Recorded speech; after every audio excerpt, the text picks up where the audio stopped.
I'm Steve Schweitzer from southeastern Nebraska. I'm out here at the Pharo sale, the 2013. First of all, I've been buying bulls from Kit for several years. I guess what piqued my interest originally was his newsletters.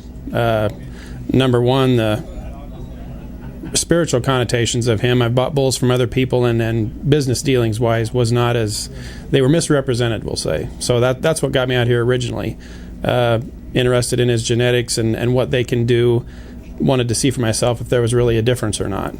And I've proved that to myself in the last 5 or 6 years. There is a difference. The question was what improvements have been made in the last 5 or 6 years as far as our cow herd and our personal genetics. Feed savings, because I still had genetics from my previous herd. When you start mixing these genetics in, you see bulls specifically, you'll see Pharo bulls not stand at the feeder all day and eat. They're over there laying down, they're full, they're content. You'll see bulls from other operations stand there and eat all day, from daylight till dark.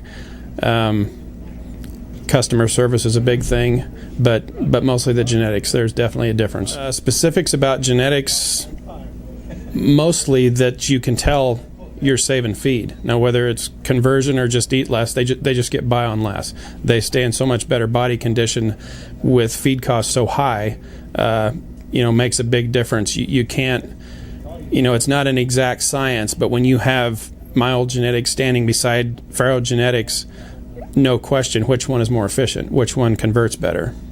I think the first year, just hay savings, I figured I saved about $80 to $100 a cow, which turned out that year to be about a big round bale or about a big round bale per cow, and I figured that costed about $80 simply by moving my calving date back. And I thought, man, if that worked easy enough, and that was easy to figure because I know what hay I'd fed in the past. I know when I calved, I moved that. That was a definite savings, and so I've been converting more and more ever since. I was trying to calve, late January, February in the snow, and feeding everything like crazy and pulling little calves out of snow banks. Now we're up to late April, mostly May, and try not to get too far into June before we get done. And I was buying bulls closer to home, locally, calving these genetics supposedly. It was a hit and miss. They'd say, well, this is, they should be calving. Basically, they were strictly, if that bull was born with a birth weight under 80 pounds, they considered it calving ease. You take that bull home, you breed him to your cows, and you get 95, 105 pound calves. That's not calving ease.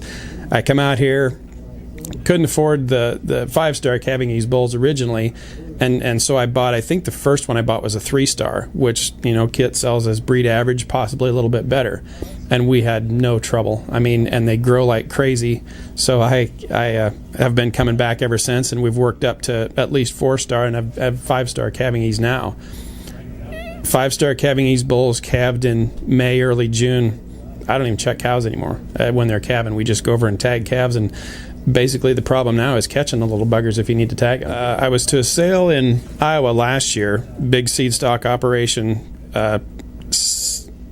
advertises a lot of the same genetics philosophy. Went to the sale, and I come out with a headache. They were screaming and hollering, and I had taken a trailer to the sale basically to help my daughter move furniture, but somebody at the sale was also from close to where I live, and he, I don't know, somehow found out I was from Nebraska, had a trailer, so he wanted to know if I would haul some bulls, 1 bull and 1 heifer home for him. And I said sure, so I had to go back the next day to the facility and pick these up for the guy, and so I asked him, how did the sale go? I said, he seemed to everything sell really good. Well, he said it went about average. He said we got about 30-40% that didn't sell. And I looked at him and I said, what do you mean didn't sell? I said, I was at the sale, and I said everything sold. Well, he said that's how it usually goes. So I don't know where they went, but he said, and this was one of the guys that worked there that said they didn't sell. So I appreciate their honesty. I appreciate his spiritual input and sticking to what he believes.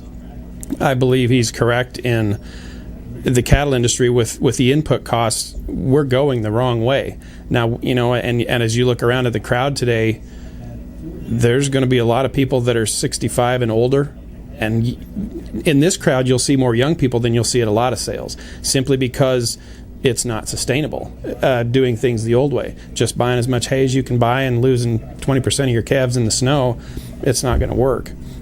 So I appreciate the honesty. I appreciate the spiritual stance of the Pharo family, and I appreciate the ability to come out here and you can see quality cattle, but knowing that this practice, this way of doing things is sustainable. And I've got a son out here that's 20, I think he's 22. He's getting into the cattle business, and that's the only way to do it. You can't go back to when hay was $45 a ton and you could just buy all you wanted. Those days are gone. So I appreciate the opportunity to do this and be exposed to these ideas, and their discussion group is great. You learn a lot of things that I hadn't even thought of before. But when you're talking to several people with like minds from around the country, you get a lot of good ideas, and then you can put them into practice at your own place and see if they work.